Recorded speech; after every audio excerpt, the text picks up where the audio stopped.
শোনেন, হ্যালো। গাড়ি অবরোধের কথা তো বলা হয় না, বলছে যে আমরা মানববন্ধন করব।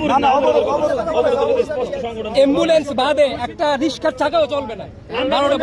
আমরা শুধু জাস্ট 2 ঘন্টা ভাঙচুর না কোনো। না না 2 ঘন্টা হইলে তো আপনারা জনগণের ক্ষতি করতে পারবেন না। না জনগণ আপনি জনগণের ক্ষতি করতে হরতাল করে না, শুধু আমরা আর থেকে হরতাল করে না দেশে, আর কি হরতাল করে না, খুনিদের পক্ষে নিছে, এর পূর্বে হরতাল হয়েছে না।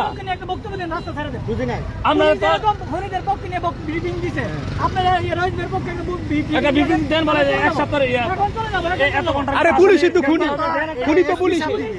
একটা দাও, আপনার তো রিপোর্ট দেন তো। এসপি সাহেব দিবেন। রিপোর্ট দেন। আপনারা এইটা তো এসপি সাহেব কল করেন, এইটা তো আপনারা করতে পারেন না।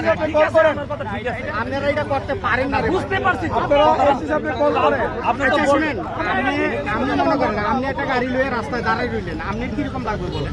আরে আমি তো বুঝতে পারছি, কিন্তু আপনি যার কল করেন। যে আপনারা ইমাম সাহেব যেটা মারা গেছে, করছেন, ওই মায়ের কি আচ্ছা মনে যেটা করছেন একটুকুই থাকেন, এর বেশি আর দরকার নেই। না, 12টা পর্যন্ত হবে, 12টা আর কিছু আপনারা একটা ব্রিফিং দিয়ে দেন, আমরা চলে যাবো।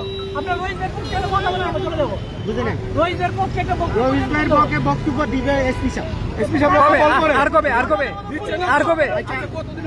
এসপি সাহেবের কি করবেন? আপনারা বলেন যে আমরা 18 থানা থেকে